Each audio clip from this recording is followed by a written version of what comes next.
नमस्कार। प्रादेशिक समाचार के साथ मैं पूनम किरकेट्टा। पहले मुख्य समाचार। प्रधानमंत्री नरेंद्र मोदी ने कहा, बेहतर शासन और रचनात्मक विचार से देश में हुए क्रांतिकारी परिवर्तन। कर्नाटक के हुबली स्टेशन पर विश्व का सबसे लंबा रेलवे प्लेटफॉर्म राष्ट्र को किया समर्पित। होली अवकाश के बाद विधानसभा के बजट सत्र की कार्यवाही आज से। नियोजन नीति पर हंगामे की संभावना। मुख्यमंत्री हेमंत सोरेन के निर्देश पर राज्य भर की सैकड़ों जन वितरण प्रणाली की दुकानों का हुआ औचक निरीक्षण। दर्जनों दुकानों का लाइसेंस रद्द, सैकड़ों दुकानें निलंबित। राजधानी रांची में खेलो इंडिया 10 का दम के तहत आयोजित वुशु प्रतियोगिता में महिला खिलाड़ियों ने जीते 22 स्वर्ण, 21 रजत और 26 कांस्य पदक। और भारत की documentary short film the elephant whisperers ने जीता ऑस्कर अवार्ड। देश को मिला पहला ऑस्कर। और अब समाचार विस्तार से।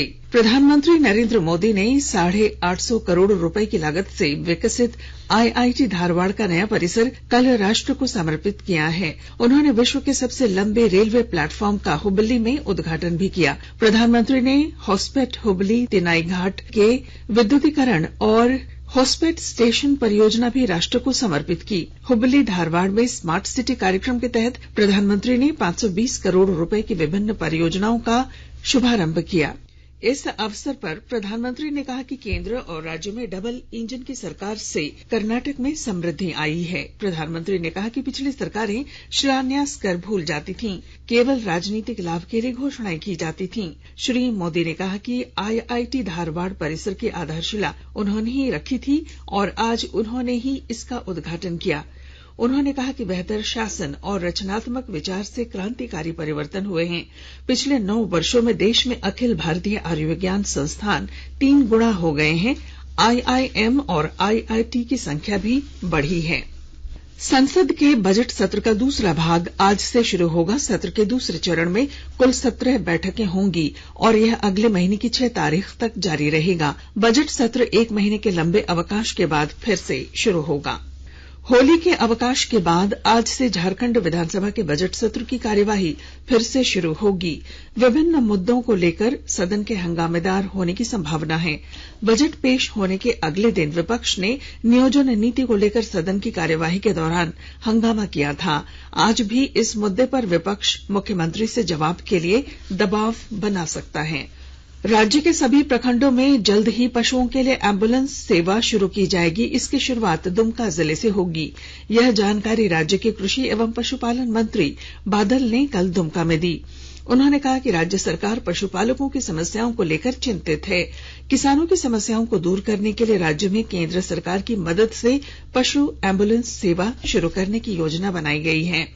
कृषि मंत्री ने बताया कि मृत पशुओं के अंतिम संस्कार के लिए गौ मुक्तिधाम बनाए जाएंगे ताकि मृत पशुओं के अंगों को इधर उधर फेंकने से पर्यावरण को होने वाले नुकसान और पशु शव सम्मानपूर्वक निस्तारण करना संभव हो सकेगा।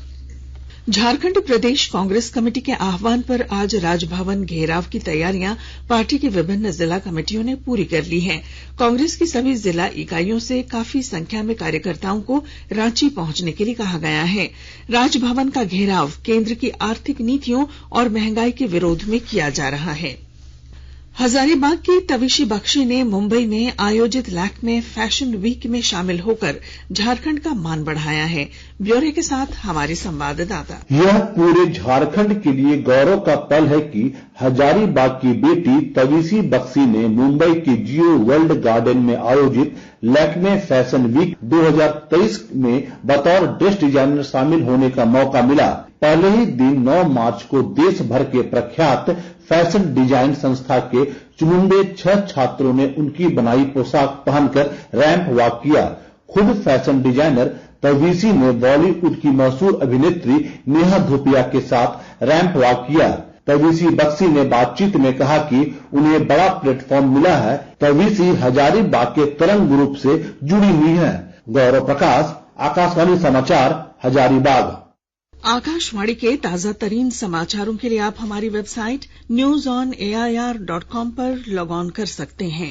ताजा समाचार Twitter handle @AIR news alerts और Facebook page All India Radio news पर भी उपलब्ध है। आप प्रादेशिक समाचार एकांश के ट्विटर हैंडल @AIR news_रांची और फेसबुक, इंस्टाग्राम पेज तथा YouTube channel AIR news Ranchi पर भी हमारे बुलेटिन सुन सकते हैं। प्रादेशिक समाचार आप आकाशवाणी रांची से सुन रहे हैं।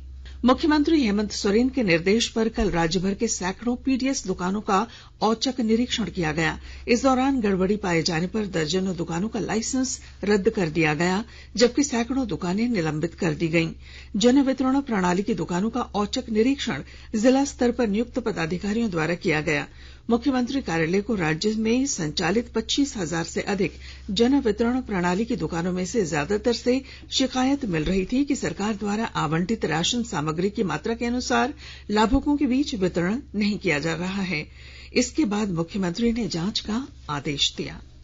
राजधानी रांची के खेलगांव स्थित ठाकुर विश्वनाथ शाहदेव इंडोर स्टेडियम में कल खेलो इंडिया 10 का दम के तहत आयोजित वुशु प्रतियोगिता में 22 लड़कियों ने स्वर्ण पदक हासिल किए, जबकि 21 ने रजत और 26 ने कांस्य जीते। इससे पहले रांची के विधायक CP सिंह ने स्पोर्ट्स अथॉरिटी ऑफ इंडिया की ओर से आयोजित इस प्रतियोगिता का उद्घाटन किया।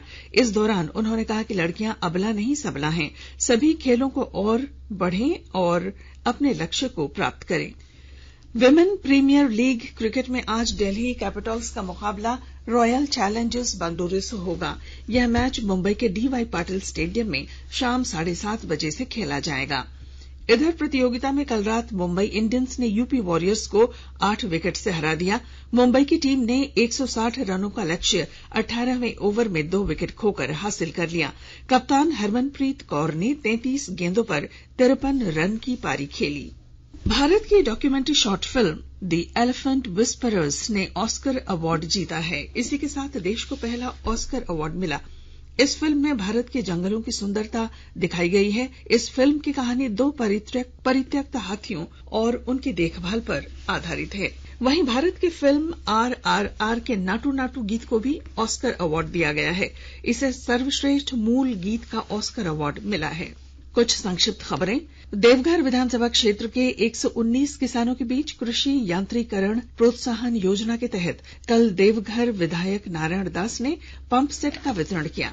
देवघर में प्रधानमंत्री जल नल योजना के तहत 146 करोड़ की लागत से बनने वाले सारठ वृहद जलापूर्ति वाटर प्लांट का शिलान्यास कल विधायक रणधीर कुमार सिंह ने किया।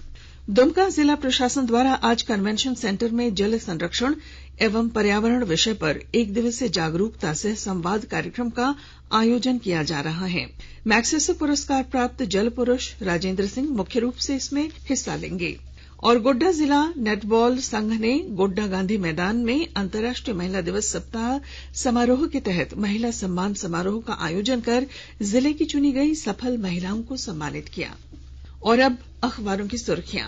राज्य से प्रकाशित होने वाले लगभग सभी अखबारों ने सरना धर्म कोड की मांग को लेकर राजधानी रांची में निकाली गई महारैली की खबर को प्रमुखता से प्रकाशित किया है।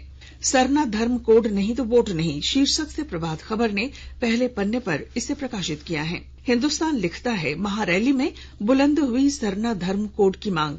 होल्डिंग टैक्स कम करने की खबर को दैनिक भास्कर ने पहले पन्ने पर प्रमुखता से प्रकाशित किया है, जिसका शीर्षक है झारखंड के शहरी निकायों में 15% तक घटेगा होल्डिंग टैक्स। दैनिक जागरण ने आज से शुरू होने वाले संसद के बजट सत्र के दूसरे चरण की खबर को प्रमुखता दी है।